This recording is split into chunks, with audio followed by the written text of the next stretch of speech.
Na penumbra do deserto de Judá, o menino Davi, ainda sem barba, ajoelhava-se sobre o pó quente, enquanto seu pai gritava que ele não passava de um pastorzinho inútil. O profeta Samuel chegara à casa de Jessé, olhos queimando com a luz da profecia, proclamando que Deus escolhera o mais improvável dos filhos. Mas naquele instante ninguém via nada de divino em Davi, menos apenas um adolescente sujo que tremia de medo. No íntimo, Davi sentia um impulso que jamais confessaria. Não era apenas a voz de Deus que o chamava, mas um desejo faminto de poder, um anseio tão humano quanto qualquer outra ambição. Ele se tornou um líder de foras da lei, saqueando cidades, matando mulheres e crianças dos amalequitas menos, mas sempre com a desculpa de que era vontade de Deus. No entanto, a noite anterior ele passara em jejum, implorando que Deus derrubasse seu rival. No íntimo, exultava. Quando avistou Batseba se banhando, não foi apenas desejo carnal que o moveu.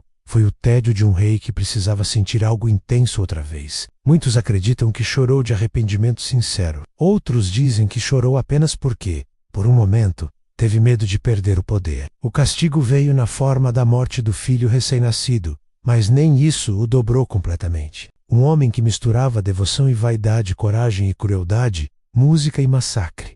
Um rei capaz de inspirar adoração e horror. Essa é a pergunta que ecoa pelos séculos, rachando o pedestal do santo rei, e lembrando que nenhum poder se ergue sem derramar sangue. Uma lenda que obrigava cada geração a perguntar: até que ponto Deus realmente escolheu Davi? E até que ponto foi apenas um homem sedento por glória, disposto a tudo para gravar seu nome na eternidade? Dentro dele ainda ardia a convicção de que Deus o preferia, não importavam seus crimes. Mandou buscá-la como quem manda buscar vinho. Enquanto ela tremia, ele a tomou, convencido de que seu status divino o eximia de culpa. Quando soube da gravidez, tramou o assassinato de Urias com a frieza de um estadista. Não foi um deslize, foi um cálculo. Um rei não podia ser questionado. Um rei podia tudo. Esse funeral não era luto. Era coroação disfarçada de piedade. Alguns anciãos desconfiaram do teatro, mas ninguém ousou acusá-lo em público. Alguns afirmam que foi punição divina. Outros enxergam apenas o ciclo inevitável da ambição que ele mesmo plantara. Ainda no leito de morte, ordenou que Salomão matasse seus inimigos. O homem que cantara sobre misericórdia terminava seus dias sussurrando ordens de execução. Era mais fácil acreditar que o jovem vencedor de Golias fosse puro, mais confortável crer na lenda. A Bíblia suaviza seus atos, chama-os de campanhas santas, mas soldados que sobreviveram contavam que Davi ria enquanto as casas ardiam, que os gritos das vítimas não o faziam vacilar, que o mesmo garoto que encantava multidões com salmos era capaz de ordenar chacinas. Essa dualidade poeta e predador se tornaria sua maior arma. Quando Samuel despejou óleo sobre sua cabeça, algo se quebrou por dentro. Ele não chorou de gratidão, sorriu, um sorriso pequeno e imperceptível, mas cheio de arrogância. Ali nascia o rei que não aceitaria ser apenas instrumento de Javé.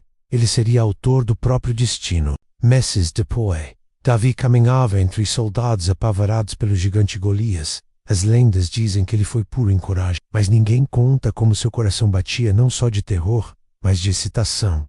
A glória se tornara vício. Quando ergueu a funda, rezou não por salvação de Israel, mas por fama, para que o nome Davi ecoasse nos cânticos de gerações. O momento em que a pedra abriu a testa de Golias foi um orgasmo de poder. Ao arrancar a espada do filisteu, sentiu o peso da lâmina como uma promessa. Cortou a cabeça do inimigo com raiva e ergueu o troféu para um exército que precisava de esperança menos e ele, de idolatria. Os homens gritaram, acreditando testemunhar o milagre. Ele acreditava ter selado seu primeiro pacto com a violência. No palácio de Saul, Davi tocava a harpa com mãos que já haviam segurado a cabeça de um homem morto. Saul o amava e o temia, e essa contradição fermentava no coração do rei, até se transformar em ódio puro. Os escribas registrariam que Deus afastou seu espírito de Saul, mas ninguém perguntaria se Davi não atiçava essa loucura de propósito.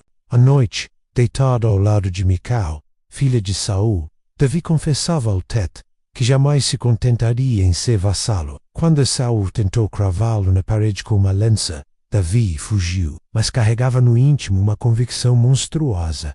O trono tinha de ser seu, custasse quantos corpos custasse. Anos de guerra e exílio transformaram Davi. Quando finalmente Saul caiu na batalha, Davi rasgou suas vestes, posando de filho fiel que chorava o pai e o rei. Com o poder consolidado, Davi descobriu que o tédio da paz era pior que a ansiedade da guerra. O profeta Natan os mascarou em público, e Davi caiu de joelhos, suplicando perdão. Quando envelheceu, Davi testemunhou seus filhos repetirem sua sede de poder, Amnon violentando a própria irmã, Absalão conspirando pelo trono. Os escribas tentaram santificar sua história, atribuindo cada vitória à mão de Deus e cada desgraça à necessidade de provar a fé. Mas o Davi real era mais complexo. E se a fé foi apenas a desculpa perfeita para justificar todos os seus excessos?